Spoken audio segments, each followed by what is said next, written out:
Muy bien, ese es el tema de hoy, ¿verdad? De nuestro texto que hemos leído, que es Génesis capítulo 3. La semana pasada vimos cómo el hombre pecó y vimos por qué el hombre pecó. Hoy veremos lo que Dios hace cuando el hombre peca. Hoy vamos a ver eso, qué hace Dios cuando el hombre peca. Las consecuencias desde la perspectiva de Dios, lo que Él decide para el hombre. También hoy nuestro mensaje va a ser muy importante y espero que ustedes estén atentos, porque gracias a este mensaje ustedes y yo vamos a entender y poder explicar a las personas por qué existe la muerte, por qué existe el dolor, por qué existen los desastres naturales, porque la gente diría, si Dios es tan bueno y si Dios es tan perfecto, ¿por qué hay muerte? ¿Por qué hay dolor?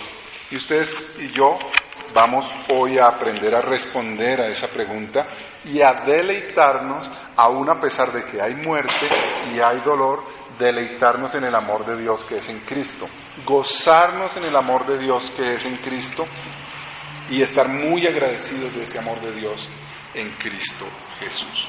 Entonces, tenemos 3 puntos. En el primer punto lo que vemos en el versículo 8 es que Dios llama al hombre, ¿verdad? Dios llama al hombre. El segundo punto nos dice lo que Dios le dice al hombre, Dios le habla al hombre. Y el tercer punto que vamos a ver hoy es lo que Dios hace al hombre, lo que Dios hace por el hombre mejor. Entonces, pues lo primero que vamos a ver es que Dios llama al hombre, lo segundo que vamos a ver es que Dios le habla al hombre, y lo tercero que vamos a ver es lo que Dios hace por el hombre. Entonces vamos con nuestro primer punto. Dios llama al hombre. Y vamos a verlo versículo por versículo. Dice el versículo 8, cuando el día comenzó a refrescar, oyeron que el hombre y la mujer, que Dios andaba recorriendo el jardín, entonces corrieron a esconderse entre los árboles para que Dios no los viera. ¿Ustedes creen que Dios no sabía que Adán y Eva habían pecado? ¿Qué creen? Sí sabía. Hoy en el catecismo aprendimos que Dios es perfecto y conoce todas las cosas. Él es infinito aún en todo lo que conoce. De tal manera que cuando Adán y Eva pecaron, Dios sabía. ¿Qué había dicho Dios al hombre si comía del árbol? ¿Se acuerdan? El día que de este árbol comas, ciertamente morirás. ¿Qué debería haber hecho Dios cuando supo y cuando el hombre pecó? Haberlo matado. Porque dice, si usted come de ese árbol, ciertamente morirá. Entonces, si bien, como vamos a ver más adelante, el hombre va a morir realmente, pero hay algo asombroso que se nos pasa por alto a veces si no leemos con cuidado. Y es que a pesar de que el hombre pecó, Dios vino al jardín. Sabiendo que el hombre había pecado y siendo Dios absolutamente santo y puro, a pesar de eso, Dios vino al jardín, al encuentro con el hombre.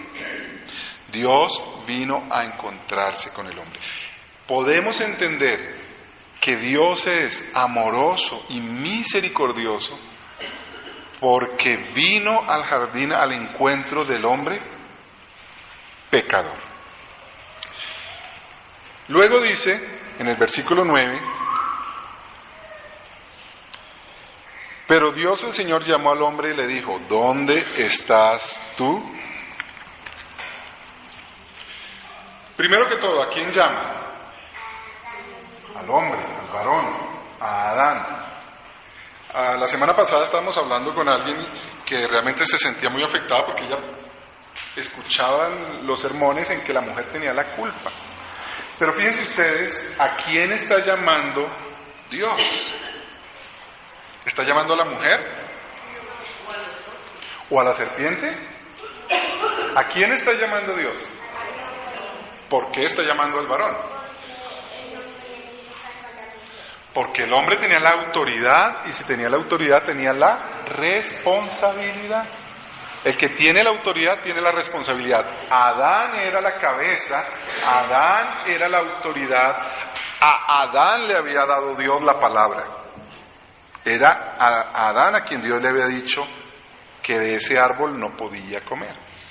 Entonces, primero que todo, miremos qué importante es esta, la línea de autoridad. Dios llama al varón a rendir cuentas por lo que habían hecho.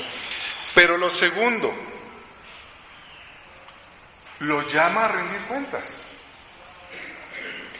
¿Qué pasa? Tal vez usted se acuerde, y espero que se acuerde. ¿Qué pasa cuando alguien lo ha ofendido a usted y lo ha lastimado profundamente? Usted va a esa persona, usted ni la quiere ver, y usted de pronto la ve y entonces le dirige la palabra, le dice: ¿qué has hecho? No le quiere hablar. Sin embargo, Dios llama al hombre, aunque el hombre se quiere esconder, lo llama y le pregunta: ¿dónde estás tú? Y luego le dice: ¿comiste del árbol que te dije de que no comieras?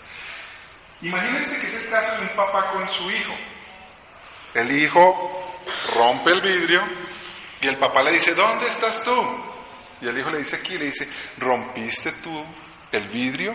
¿Qué está queriendo hacer el papá? ¿El papá sabe que el hijo rompió el vidrio? Y bueno, entonces, ¿qué está queriendo hacer el papá?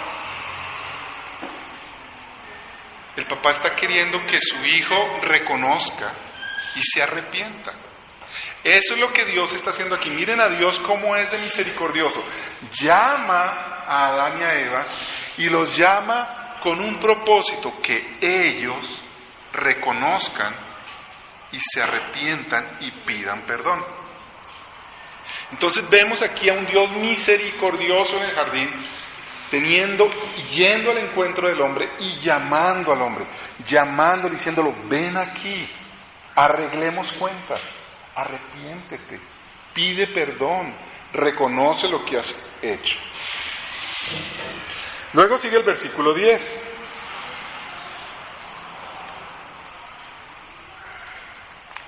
El hombre contestó: escuché que andabas por el jardín y tuve miedo porque estoy desnudo, por eso me escondí.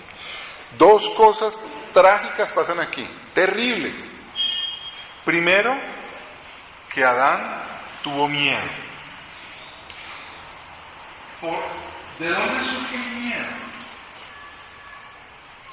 O sea, en una creación perfecta, donde todo es bueno, donde no hay peligros, donde no hay enemigos, donde no hay catástrofes, ¿dónde está el miedo? Porque había pecado. Había pecado, pero miren la tragedia, o sea, el miedo, cuando nosotros leemos por primera vez la palabra miedo, eso es una tragedia. Porque en la creación que Dios hizo, el miedo no debería existir. ¿A qué tenerle miedo si no hay enemigos? ¿A qué tenerle miedo si no hay muerte? ¿A qué tenerle miedo si no hay peligros? ¿A qué le vamos a tener miedo si no hay tragedias? Si no hay catástrofes. El miedo es la consecuencia de una cosa terrible. Y hay otra cosa horrible que hay aquí. Hay vergüenza. Me vi desnudo y me escondí. Vergüenza. Adán y Eva antes estaban desnudos, pero no sentían vergüenza. Pero ahora, por primera vez, en la creación buena de Dios hay vergüenza. ¿Qué es la vergüenza? La vergüenza es esa pena, ese dolor emocional de haber hecho algo que sabíamos que no estaba bien hecho y de encontrarnos tan inconformes con nosotros mismos. La vergüenza es esa inconformidad de quién soy yo porque estoy sucio, porque no hice las cosas bien, porque no estoy conforme con quién soy, algo me falta y es por mi culpa. Esa es la vergüenza. Qué tragedia que el hombre tenga miedo y vergüenza. Luego sigue el relato y dice: ¿y quién te ha dicho que estabas desnudo?, le preguntó Dios. ¿Acaso has comido del fruto del árbol que yo te prohibí comer? Noten cómo Dios sigue confrontando al varón con su pecado. Noten cómo Dios sigue insistiendo en su misericordia, en su bondad, en su gracia. Noten que aquí hay gracia. Lo que Dios... Vamos a ver después con la serpiente cómo la trata, y en contraste vamos a ver que aquí está siendo muy gracioso. ¿Se acuerdan qué le dijo Dios a la serpiente? ¿La llamó al arrepentimiento? ¿Le dijo: ¿qué has hecho tú, serpiente? ¿Por qué Dios le dice al hombre: ¿qué has hecho? ¿Por qué Dios le dice a la mujer: ¿tú qué has hecho? ¿Y por qué Dios no le dice a la serpiente: ¿tú qué has hecho? Dios a Adán le dice: ¿comiste del árbol que te dije que no comieras? A la mujer le dice: ¿qué hiciste tú? ¿Comiste del árbol que te dije que no comieras? Está implícito, pero ahí está. Y Dios le dice a la serpiente: serpiente, ¿por qué le dijiste a la mujer que comiera del árbol? No. La misericordia es misericordia. Dios dice: tendré misericordia de quien yo quiera tener misericordia. La misericordia es una opción, no es una obligación. Una misericordia que es obligatoria ya no es misericordia. Miren aquí cómo Dios está tratando con misericordia a Adán y a Eva. Está extendiendo su misericordia una vez más para que ellos pidan perdón, se arrepientan de sus actos. Sigamos leyendo. Versículo 12. Respondió: la mujer que me diste por compañera me dio de ese fruto y yo comí. ¿Adán aceptó que había comido? Sí, porque dice: yo comí. ¿Aceptó, confesó su pecado? ¿Se arrepintió? ¿Qué hizo Adán? Le echó la culpa a la mujer. Y más allá, me gusta más, en este pasaje específicamente me gusta mucho más la Reina Valera. Realmente esta versión no es muy buena, pero lo que está diciéndole Adán a Dios es: la mujer que tú me diste. La mujer que tú me diste me dio y comí. Entonces le está echando la culpa a la mujer, es muy cobarde, pero no solamente le está echando la culpa a la mujer, le está echando la culpa a Dios. La mujer que tú me diste. Y trágico que hasta el día de hoy sucede. Hay gente que dice cosas horribles hoy en día, de que, bueno, y si Dios no quisiera que fuéramos adúlteros, ¿por qué hizo mujeres tan atractivas, por ejemplo? O sea, echándole la culpa a Dios de nuestro pecado. Desde el mismo primer hombre, Adán, en cambio de decir yo pequé contra Dios, estamos diciendo, es que, bueno, ¿y para qué me diste entonces esos ojos para ver? Y esos oídos para oír. Y se le está echando la culpa a Dios, a las circunstancias y aún a Satanás. En las iglesias está de moda. No es que yo soy responsable por mi pecado, sino el cochino del Satanás me tentó. O sea, la culpa es de Satanás. La culpa es de Satanás, pobrecito yo. Entonces la culpa es de Dios, la culpa es de la mujer, la culpa es de Satanás, la culpa es del mundo. Todo el mundo tiene la culpa menos yo. Es horrible lo que hizo aquí Adán, horrible. En cambio de confesar su pecado, en lugar de aceptar su responsabilidad, en cambio de ser el varón que debía haber sido en su casa, se disculpa a sí mismo y le echa la culpa aún incluso a Dios mismo. Muy bien, sigamos leyendo. Versículo 13. Entonces Dios el Señor preguntó a la mujer: ¿qué es lo que has hecho? La serpiente me engañó y comí, contestó ella. Hay algo muy bueno de Eva, y es que aprende rápido, ¿no es verdad? Ella vio que Adán le echó la culpa a ella y a Dios, y entonces ella dijo: pues yo también tengo a quien echarle la culpa, a Satanás. Aprendió rápido a echarle la culpa a otros. En lugar de aprender cosas buenas, la mujer empezó a aprender cosas malas, a echarle la culpa a otros. Pero vean ustedes, lo triste de todo esto es que ni Adán ni Eva reconocieron su pecado. O sea, lo reconocieron porque dijeron: sí, yo comí, pero no lo reconocieron en el sentido de que no confesaron, no dijeron: te traicionamos, no dijeron: estoy adolorido por lo que hice, te desobedecí, no dijeron: sí, yo pequé y estoy destrozado por haber pecado y yo no quiero volver a pecar. Y te pido perdón por haberte ofendido y por haberte desobedecido. Me duele desobedecerte. Me duele que siendo tú tan perfecto y generoso y maravilloso y yo te ofendí, perdóname. Nada de eso está acá. Nada de eso está acá.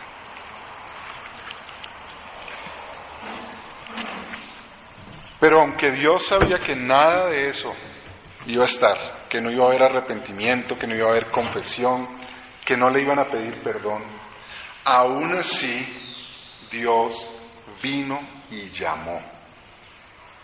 Llamó a Adán, llamó a Eva. La buena noticia que ustedes y yo tenemos aquí en este pasaje es que a pesar del hombre y a pesar de la mujer, a pesar de lo ofensivos y descarados, no solamente de haber pecado, sino de haberle incluso echado la culpa a Dios mismo, y Dios sabía que eso iba a pasar, porque Dios sabe todas las cosas, aún así Dios estuvo llamando a Adán y a Eva al arrepentimiento. Hermanos, Dios es un Dios lleno de misericordia y de gracia. Hasta el día de hoy está llamando al arrepentimiento. Él sabe lo ofensivos, lo repulsivos que somos, y aún así sigue llamando al arrepentimiento. Sigue buscando entrar en comunión. Incluso ustedes y yo no solamente somos recipientes de esa misericordia de Cristo que nos ha llamado, sino que ahora ustedes y yo somos instrumentos para llamar a otros. Ustedes y yo somos los parlantes, las bocinas de Dios llamando a otros al arrepentimiento, a la buena noticia de que Dios tiene misericordia y es misericordioso. Vamos al segundo punto. Entonces ya vimos cómo Dios llama, en su misericordia, en su gran amor llama. Ahora vamos a ver cómo lo que Dios dice. Y vamos a ver que eso que Dios dice son buenas noticias. Vamos a ver cómo eso que Dios dice son buenas noticias. Es el Evangelio, es la salvación de Dios en Cristo. Leamos el versículo 14. Dice: Dios el Señor dijo entonces a la serpiente: por causa de lo que has hecho, maldita serás entre todos los animales, tanto domésticos como salvajes. Te arrastrarás sobre tu vientre y comerás polvo todos los días de tu vida. Lo primero que vemos es que no hay misericordia para la serpiente, como ya lo he explicado. No hay misericordia, no le permite hablar, ni siquiera le pregunta nada, sino inmediatamente la condena. Lo segundo que vemos es que es una condenación total y eterna. Es una condenación total y eterna. Maldita serás.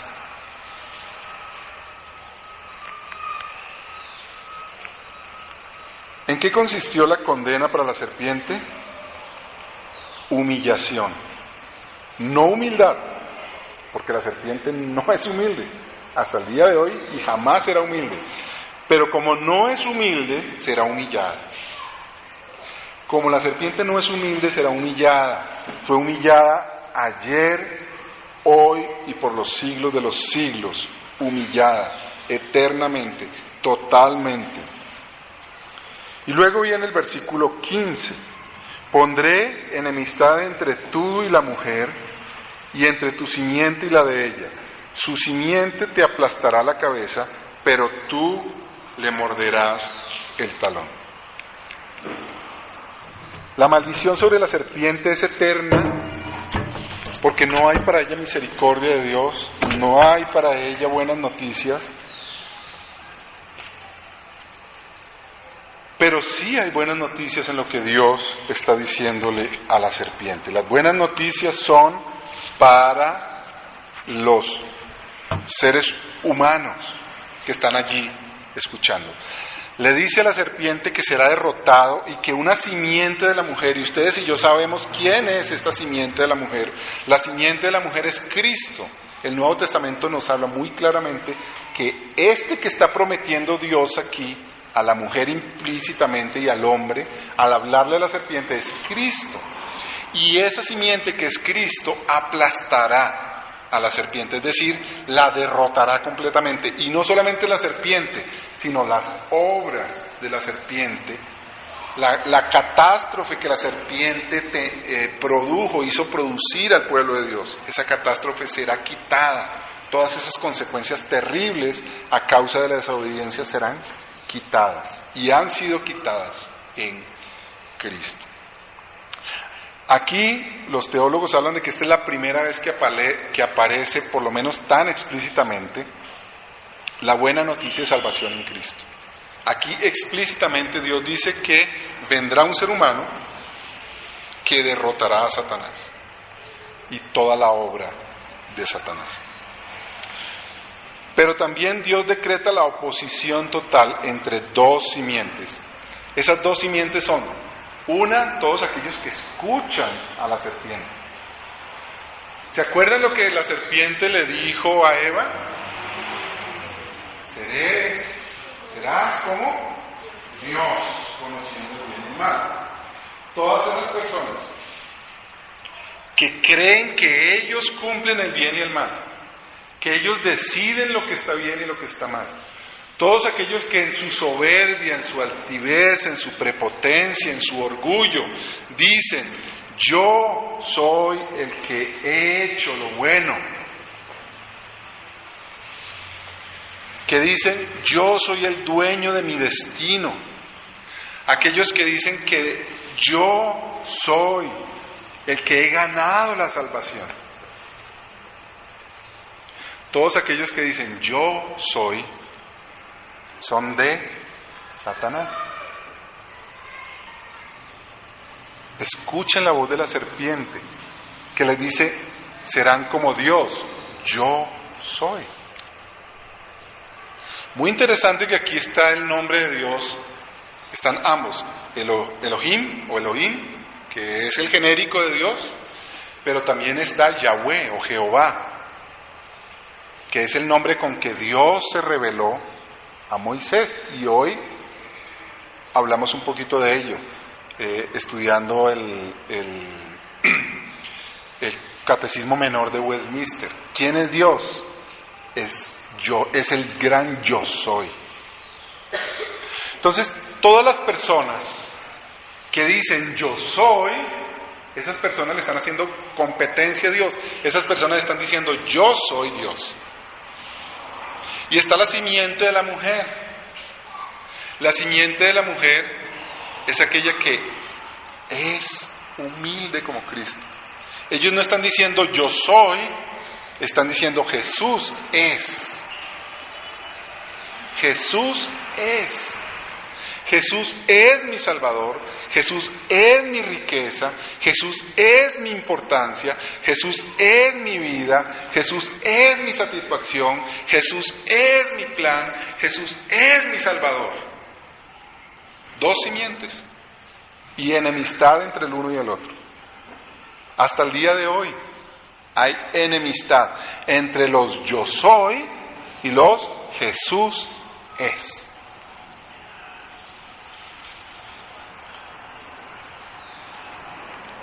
El gran amor de Dios da la promesa de salvación por medio de una simiente, Jesucristo.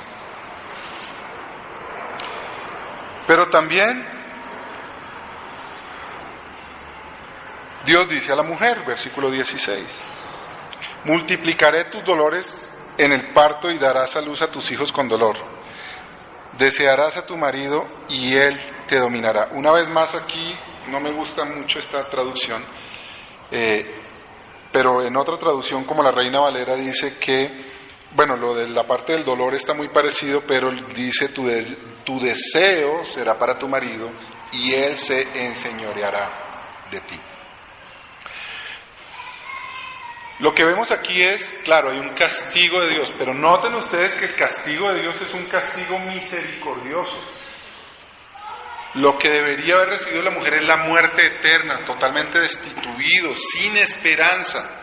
Pero aquí no, aquí lo que hay es una disciplina que es muy diferente, porque hay amor. Noten ustedes cómo la mujer sigue teniendo la misma función que tenía, pero ahora la tendrá con dolor. No destituye Dios a Eva de su responsabilidad, de su función, sino que ahora esa función que ella tiene será con dolor. Pero eso es misericordioso, lo mismo que le decía a los niños, lo digo hoy.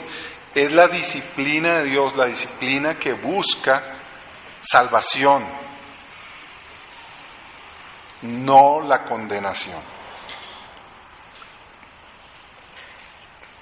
Y lo otro dice, tu deseo será para tu marido. Esa palabra, teshuká, del hebreo, describe un deseo muy profundo, muy intenso, una pasión que domina, o una pasión por dominar.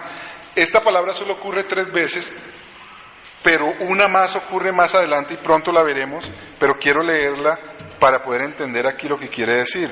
Está en capítulo 4, versículo 7, está hablando Dios con Caín, y Dios le dice a Caín, si hicieres lo bueno, podrías andar con la frente en alto, pero si haces lo malo, el pecado te acecha como una fiera lista para atraparte. No obstante, tú puedes dominarla. Está hablando aquí de eso, tú puedes dominarla, tú puedes ejercer dominio. Entonces lo que está diciendo aquí la Biblia con respecto a la mujer es que ella quería dominar. Y descubrimos un poquito mejor entonces las motivaciones de la mujer al comer y el engaño que Satanás le hizo. El engaño de Satanás fue que cuando le dijo a la mujer, serás como Dios, le está diciendo, tú no vas a tener que rendirle cuentas a nadie, tú no vas a tener una autoridad por encima de ti, no va a haber autoridad sobre ti, tú vas a ser la máxima autoridad en tu vida.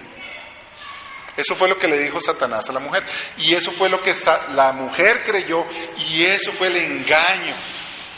Porque fíjense ustedes que ahora la situación de la mujer es terrible. Dios le está diciendo, no solamente que continúa bajo la autoridad de Adán, sino que ahora es horrible porque antes del pecado, antes de que hubiera pecado, la autoridad de Adán era verla a ella como su ayuda idónea y disfrutar de ella y disfrutar de la unidad que tenían juntos. ¿Se acuerdan? La reacción de Adán cuando la vio, oh, esto hueso de mi hueso, carne de mi carne. Había un gozo genuino, un deleite, y Adán pudo encontrar en Eva esa ayuda idónea, ese complemento perfecto. Y ambos podían deleitarse porque para eso fueron creados, para complementarse, y al ser complemento el uno del otro encontraban plena satisfacción. Pero ahora, ¿qué va a pasar? Dice Dios que el hombre se va a enseñorear, es decir, va a dominar. Claro, ¿por qué? Porque ahora Eva no está casada con el mismo Adán con el que se casó al comienzo. Ahora el nuevo Adán es un hombre egoísta, es un hombre orgulloso, es un hombre soberbio y sigue la autoridad. ¿Qué hace un hombre soberbio, orgulloso, cuando tiene autoridad? Domina, doblega. ¿Para quién? ¿Para quién gobierna un hombre soberbio y egoísta? Para sí mismo, hasta los niños lo saben. Un hombre soberbio, egoísta, orgulloso, gobierna para sí mismo. Entonces ahora, ¿cómo es la situación de Eva? Estando bajo la autoridad de un hombre egoísta y soberbio. Él la va a dominar para su propio provecho. Esa es la tragedia que hemos visto en el libro de Génesis, pero también lo podemos ver muy fácilmente en la historia del hombre. Ese es el castigo. Ese es el castigo de Dios para la mujer. Luego habla de el hombre. Entonces vamos a leer los versículos 17 al 19, lo que le dice Dios al hombre. Al hombre le dijo: por cuanto hiciste caso a tu mujer y comiste del árbol que te prohibí comer, maldita será la tierra por tu culpa. Con penoso trabajo comerás de ella todos los días de tu vida. La tierra te producirá cardos y espinos y comerás hierbas silvestres. Te ganarás el pan con el sudor de tu frente hasta que vuelvas a la misma tierra de la cual fuiste sacado. Porque polvo eres y al polvo volverás. Lo que le está diciendo, hay 3 maldiciones por lo menos grandes que veo yo aquí de Dios debido a lo que el varón hizo. Primero, hay una maldición sobre toda la creación. Maldita será la tierra, el cosmos, por tu causa. Romanos nos enseña que realmente toda la creación fue sujeta a vanidad, dice. Es decir, toda la creación fue sujeta a las consecuencias del pecado de Adán, del varón. Toda la tierra fue maldita por causa del hombre. Por eso la tierra tiene terremotos, por eso la tierra tiene volcanes que hacen erupción, por eso la tierra tiene tsunamis, por eso la tierra tiene tornados y todos esos catástrofes que ustedes ven. Hay sequías, hay diluvios, hay lluvias catastróficas, todo ese caos. Cuando nosotros veamos todos esos catástrofes naturales, no digamos: ¡ay! ¿Dónde está Dios y por qué esto existe? Sino que debemos decir: todas estas catástrofes existen por mi culpa, por la culpa de nosotros los seres humanos, porque nosotros al desobedecer a Dios hemos traído todas estas cosas sobre la creación. Lo segundo es que podemos ver una maldición de Dios sobre la tarea del hombre, sobre el oficio del hombre. El hombre sigue teniendo la misma función. Noten ustedes que la mujer sigue teniendo la misma función, el varón sigue teniendo la misma función. Él sigue teniendo la autoridad y la responsabilidad sobre la creación. Pero hay un cambio. Ya la creación no va a darle sus frutos fácilmente. Ya la creación no va a ser tan fructífera como que usted siembra uno y salen 100.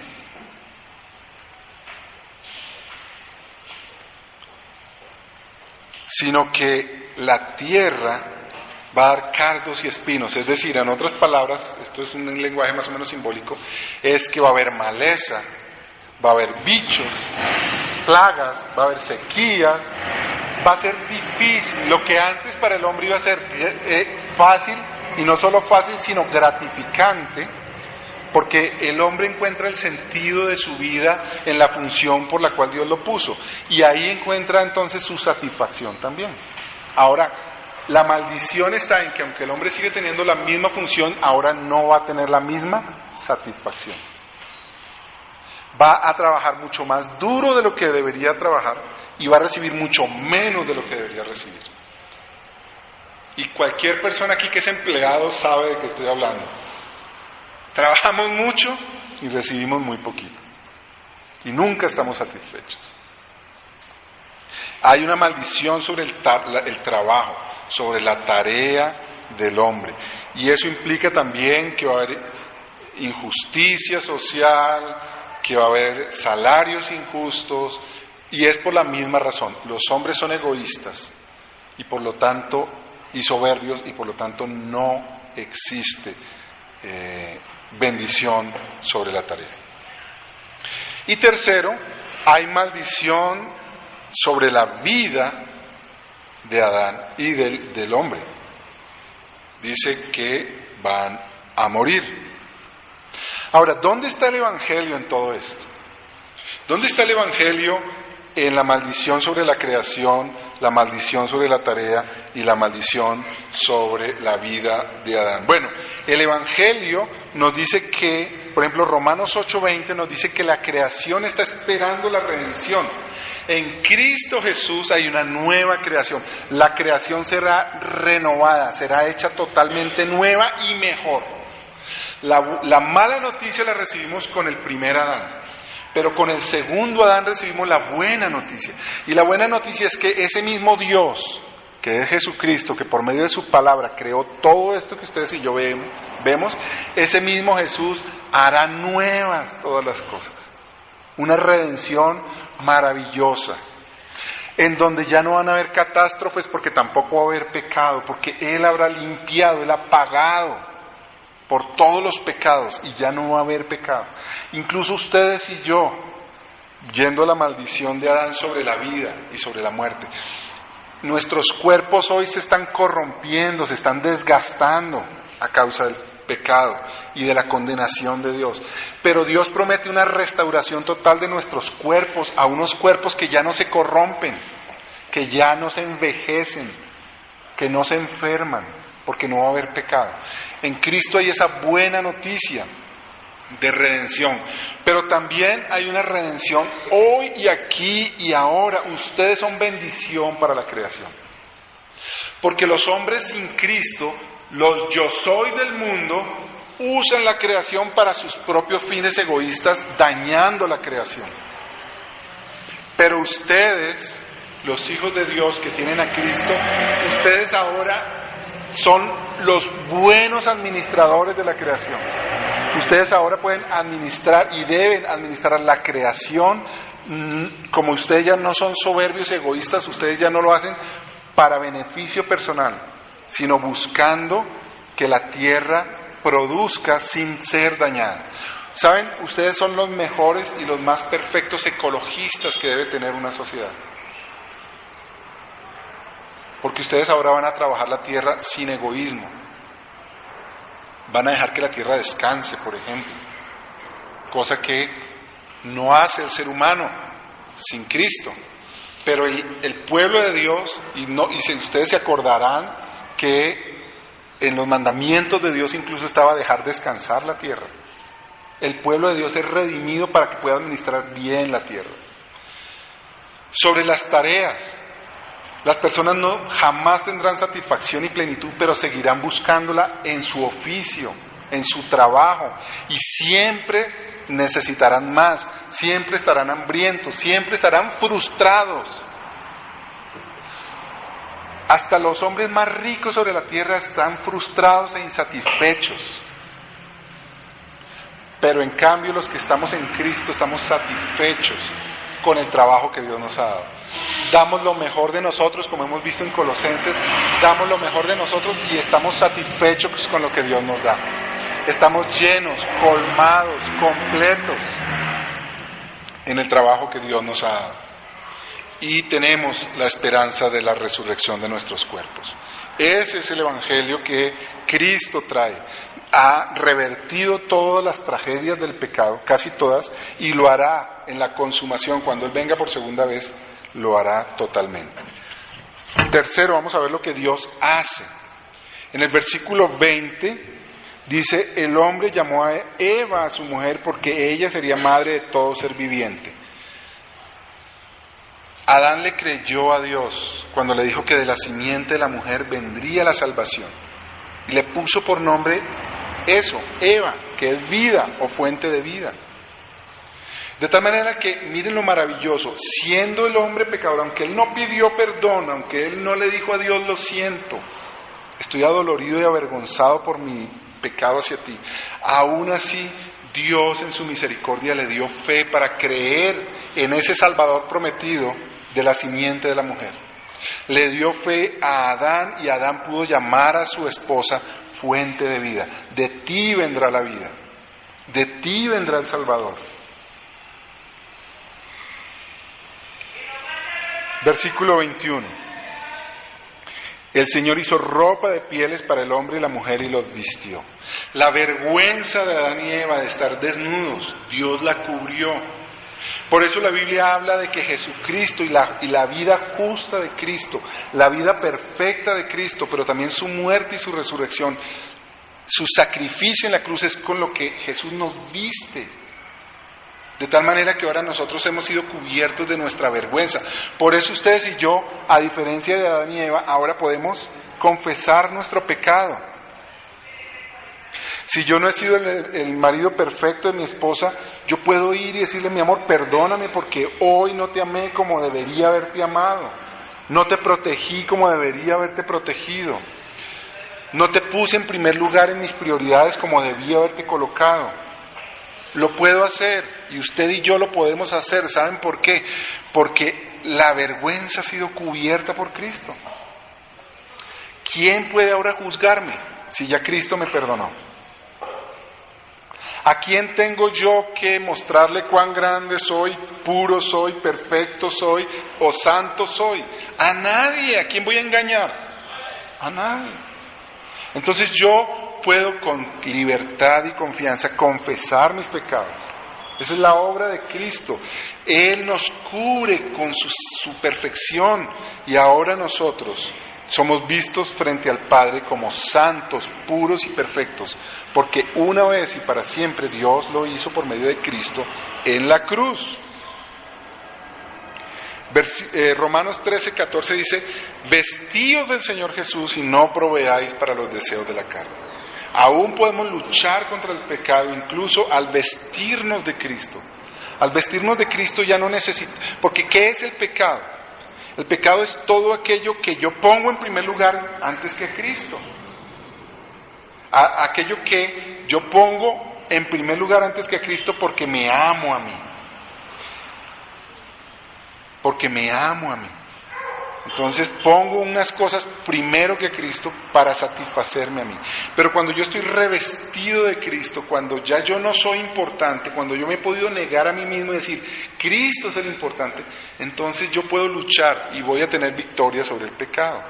Porque ya no necesito mostrar ser importante, ni sentirme yo mismo importante, ni consumir placeres que me hagan sentir que estoy satisfecho, porque todo eso lo tengo en Cristo Jesús.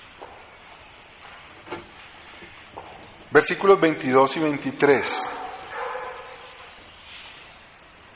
El ser humano ha llegado a ser como uno de nosotros, pues tiene conocimiento del bien y del mal. No vaya a ser que extienda su mano y tome también del fruto del árbol de la vida y lo coma y viva para siempre.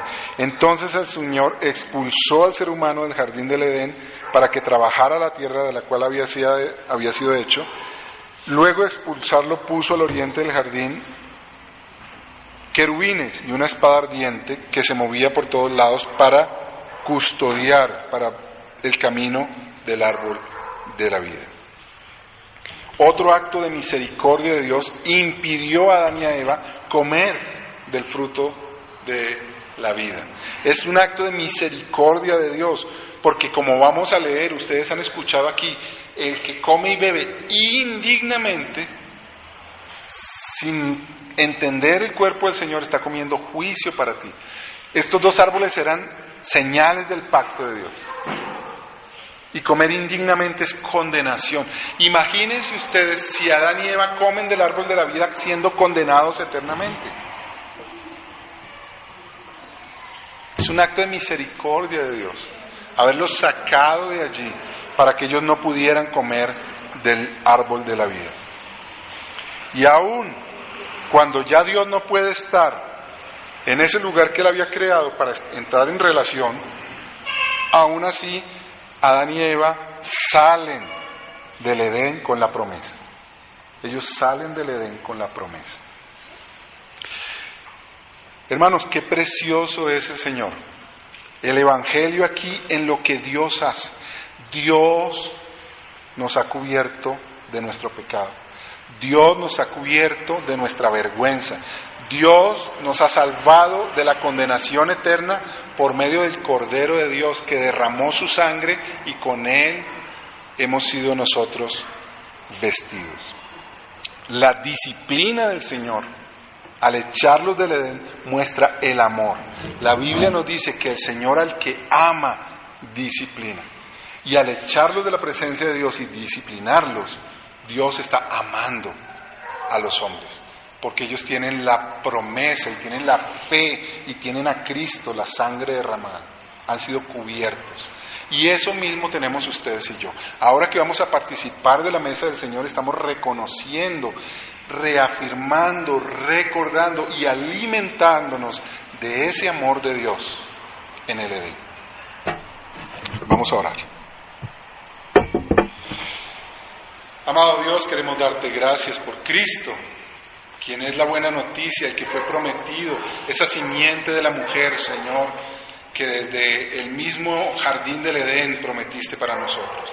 Hemos sido cubiertos por la sangre de ese Cordero, Señor, y tenemos la fe que tú mismo nos has dado para creer en ese Salvador. Te damos muchas gracias, Señor, porque no somos condenados, sino porque hemos sido objetos de tu amor, de tu misericordia y de tu gracia. Te suplicamos, Señor, que nos lleves a entender cada vez más profundamente ese amor de Cristo, a gozarnos en el amor de Cristo, a encontrar toda nuestra satisfacción y plenitud en Cristo y a vivir continuamente para adorar, para servir, para demostrar nuestro amor a ese gran Dios y Salvador que es Jesucristo. Te lo imploramos en Cristo Jesús.